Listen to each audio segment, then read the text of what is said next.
அனைவருக்கும் வணக்கம். Welcome to RBL mathematics channel. இந்த வீடியோவில் 18/9/2021 நடந்த கம்பைன்ட் இன்ஜினியரிங் சபார்டினேட் சர்வீசஸ் இன் எக்ஸாமினேஷன் அந்த எக்ஸாமில் இருக்கிற டைம் அண்ட் ஒர்க் சம்ஸ் பார்க்க போகிறோம். இந்த வீடியோ உங்களுக்கு பிடிச்சிருந்துச்சுன்னா லைக் பண்ணுங்கள், உங்கள் ஃப்ரெண்ட்ஸுக்கு ஷேர் பண்ணுங்கள். அதுக்கு முன்னாடி சப்ஸ்கிரைப் பண்ணுங்கள், அப்போ தான் நான் போடுற வீடியோக்கள் உங்களுக்கு உடனே நோட்டிஃபிகேஷனாக வரும். இந்த exam question paper code number GSCE/2021. 39வது சம். ஒரு டஜன் சோப்புகளின் விலை ரூபாய் 396 எனில் 35 சோப்புகளின் விலை என்னன்னு கேட்டிருக்காங்க. ஒரு டஜன் என்ன அர்த்தம்? 12 சோப்பா? 12 சோப்போட ரேட்டு கொடுத்துருக்காங்க. 35 சோப்போட ரேட் என்னன்னு கேட்குறாங்க. அப்போ இது என்னது? நேர்மாறலா? அதனால தான் டைம் அண்ட் ஒர்க் சம்மில் நான் இதை வச்சுருக்கேன். அப்போ நேர்மாறல் நான் என்ன பண்ணணும்னா, இப்போ ஒரு டஜனும் போது 12 சோப்பு.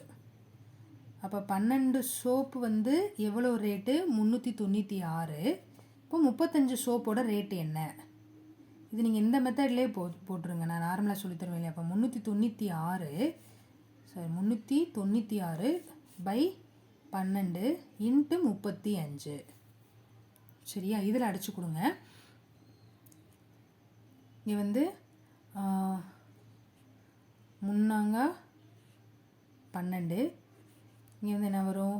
9 36, மறுபடியும் 9 36, அடுத்து 1 3 3 3 9 3 9. அப்போ 35ஐயும் 33ஐயும் பெருக்குங்க. 3 5 15 மிச்சம் 1, 3 9 1 10, 3 15 மிச்சம் 1, 3 9 1 10, 5 5 1 1.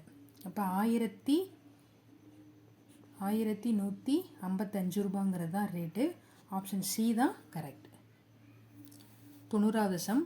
4 தட்டச்சர்கள் ஒரு வேலையை முடிக்க 12 நாட்கள் எடுத்துக்கொள்கின்றனர். மேலும் 2 தட்டச்சர்கள் கூடுதலாக சேர்ந்தால் அதே வேலையை டேஷ் நாள்களில் செய்து முடிப்பர். இப்போ இது என்னென்னா, இந்த தட்டச்சர்களை மென் அப்படின்னு எடுத்துக்கிட்டோம்னா, மென் அடுத்து என்னது? நாள், அடுத்து ஒரு வேலை. அதே வேலையை எக்ஸ்ட்ரா ஒரு 2 பேர் சேர்த்து செய்கிறாங்க.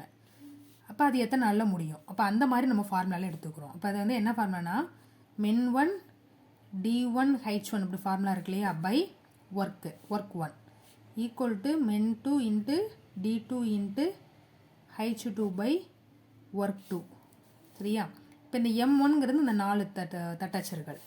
அடுத்து எத்தனை நாளில் செய்கிறாங்க? 12 நாளில் இன்ட்டு 12. அவர் கொடுக்கல, அதனால விட்டுருவோம்.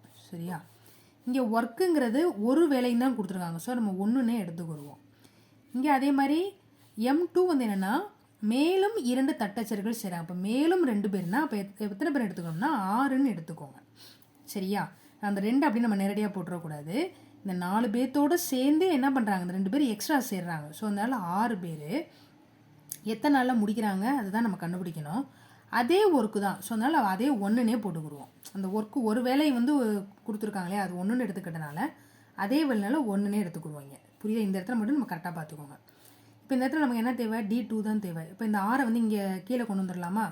அப்போ 4 into 12 by 6 equal to d2. இது 6 12 அடித்து கொடுத்தோம்னா d2 ஈக்குவல் என்னது? 8. அப்போ 8 நாட்கள். இப்போ ஆப்ஷன் பி தான் கரெக்ட். இதுவும் போன சம் ஃபார்முலாவே தான். 5 நபர்கள் 5 வேலையை 5 நாட்களில் செய்து முடிப்பர் எனில் 50 நபர்கள் 50 வேலையை எத்தனை நாட்களில் செய்து முடிப்பர்? அப்போ இங்கே 5 நபர்கள் 5 நாள் பை 5 வேலை ஈக்குவல் என்னது? 50 நபர்கள் எத்தனை நாட்கள் தெரியாதனால d2ன்னு வச்சுக்கிடுவோம். 50 வேலைங்கிறத கீழே போடணும். இது மட்டும் ஞாபகம் வச்சுக்கோங்க. மேலே மென், அந்த ஃபார்முலா கூட காமிக்கிறேன். மேலே மென் டேஸ் ஹவர்ஸ் அது ஃபுல்லாக போடணும். ஒர்க் என்னது? கீழே தான் போடணும். சரியா? இப்போ இதில் பார்த்தீங்கன்னா இந்த 50 கேன்சல் ஆகும், இந்த 5 கேன்சல் ஆகும். அப்போ d2 ஈக்குவல் டு என்னது? 5 தான். அதே 5 தான். ஸோ இப்போ ஆப்ஷன் ஏ தான் கரெக்ட். இந்த வீடியோ உங்களுக்கு பிடிச்சிருந்துச்சுன்னா லைக் பண்ணுங்கள், உங்கள் ஃப்ரெண்ட்ஸுக்கு ஷேர் பண்ணுங்கள். இது ஏதாவது டவுட் இருக்குன்னு சொன்னால் கமெண்ட் பாக்ஸை தெரிவிங்க, உங்கள் டவுட்டை கிளியர் பண்ணுறேன். தேங்க்யூ.